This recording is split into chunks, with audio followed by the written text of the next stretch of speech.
పరిణామం కాదు.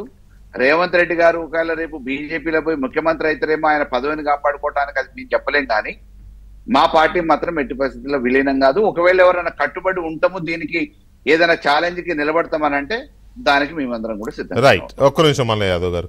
కిషోర్ రెడ్డి గారు, గుడ్ ఈవినింగ్ అండి. Good evening sir. ఇది మీకు పెళ్లి చేసే ప్రయత్నం జరుగుతుంది. బీఆర్ఎస్కి మీకు పెళ్లి చేసే ప్రయత్నం మరి ఆ మధ్య పండితులు వాళ్ళు ఎవరో తెలియదు కానీ ఎవరో ప్రయత్నం అయితే చేస్తున్నారు. సహజంగా ఏంటంటే చాలా సందర్భాల్లో మాట మంచి అయిపోయి పెళ్లి లగ్గాలు కుదిరే వరకు బయట పెట్టరు ఇరు వర్గాల వాళ్ళు కూడా, పెద్దలు, అటు పెద్దలు ఇటు పెద్దలు కూడా. అలాంటిది ఏమైనా ఉందా? వాళ్ళేమో ఏం లేదని వాళ్ళు అంటున్నారు, మీరేమో ఏమీ చెప్పడంలా, ఉందని చెప్పడంలా, లేదని చెప్పడంలా. సార్ నేను ఏంటి అసలు బీజేపీ? ముందుగా విజయ్ గారు మీకు, అట్లాగే బుల్లం మల్ల యాదవ్ గారికి, సామ రామ్మోహన్ రెడ్డి గారికి, మన ఏబిఎన్ ప్రేక్షకులందరికీ నమస్కారం అండి. సో ఇప్పుడు ఇది ఒకవైపు బీఆర్ఎస్ ఎమ్మెల్యేలు కాంగ్రెస్లోకి ఆల్రెడీ ఒక 9-10 మంది వెళ్ళిపోయిన సందర్భం అంటే, ఇంకో 10 మంది రెడీగా ఉన్నారంట.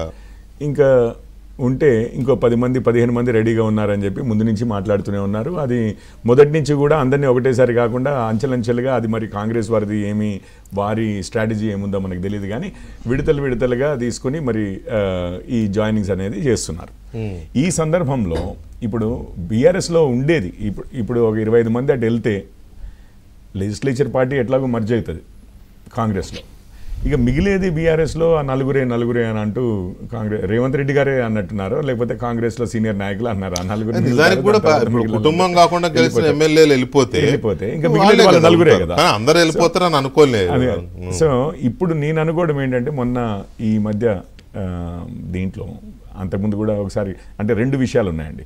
ఒకసారి మోడీ గారే నిజామాబాద్ సభలో చెప్పారు, మేము ఎన్డీఏలో జాయిన్ అవుతామంటే లేదు, జాయిన్ చేసుకునేది లేదు అని చెప్పి, కొడుకుని ముఖ్యమంత్రి చేస్తాము, మీ ఆశీస్సులు కావాలంటే నా ఆశీస్సులు ఎందుకు, ప్రజల ఆశీస్సులు తీసుకోండి అని చెప్పి పంపించాను. అవును, కొడుకును ముఖ్యమంత్రి చేద్దాం అనుకుంటున్నా, మీ ఆశీస్సులు కావడం దాని అర్థం ఏంటి?